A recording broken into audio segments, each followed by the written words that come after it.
मित्रांनो, काल संध्याकाळी इलॉन मस्क आणि आपले झिरोदाचे को फाउंडर निखिल कामत यांचा एक पॉडकास्ट रिलीज झाला.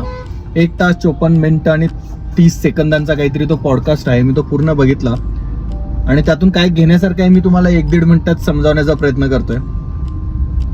पहिला पॉइंट इज, इलॉन मस्कच्या मते पुढच्या 20 वर्षात AI आणि रोबोटिक्स मिळून पूर्ण मानव जातीला, मानव जमातीला टेक ओव्हर करेल. माणसाकडे काही काम राहणार नाही, पैशाला किंमत राहणार नाही. माणसाकडे फक्त एकच काम राहील, ते म्हणजे भाजी पिकवणे किंवा शेतातून जाऊन भाजी उगवणे किंवा दुकानात जाऊन भाजी खरेदी करणे.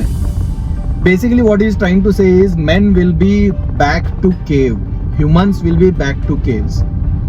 बाकी सगळं AI आणि रोबोट्स करतील.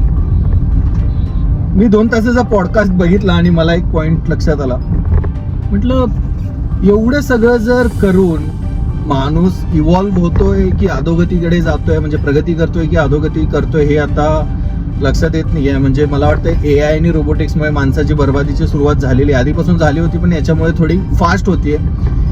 मला असं वाटत होतं की पुढचे 50 वर्ष लागतील माणसाला पूर्ण रोबोट्स वगैरे ओव्हरटेक करतील आणि स्वतः सगळं करतील ह्या गोष्टीला. पण इलॉन मस्क म्हणतोय की हे पुढच्या 15 ते 20 वर्षातच होईल.